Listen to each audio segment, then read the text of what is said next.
बुलढाणा जिल्ह्यातील 11 नगर परिषदेच्या निवडणुका होऊ घातलेल्या आहेत आणि यासाठी आता नामांकन अर्ज दाखल करण्यास सुरुवात झालेली आहे।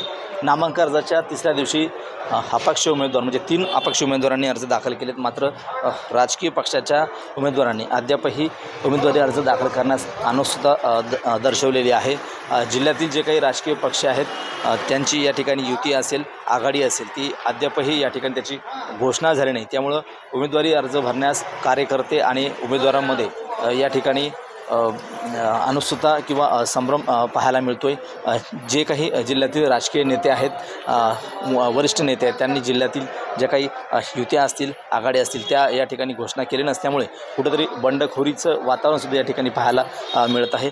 उमेदवारी अर्ज भरण्यास या ठिकाणी नगराध्यक्ष असतील किंवा नगरसेवक पदासाठी जे काही अर्ज भरायचे होते त्यांनी सुद्धा या ठिकाणी अनुत्सुकता दर्शवलेली आहे। त्यामुळे कुठेतरी अनुत्सुकता आणि संभ्रम असल्याचे या ठिकाणी जिल्ह्यामध्ये पाहायला मिळते।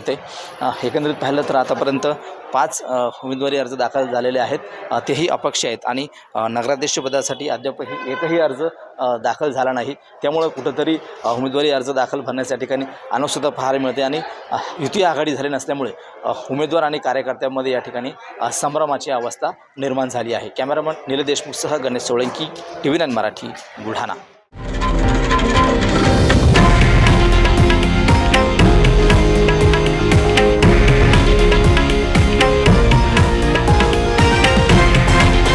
हे आहे देशातील नंबर 1 न्यूज नेटवर्क आणि आपण पाहत आहात TV9 मराठी, एकमेव।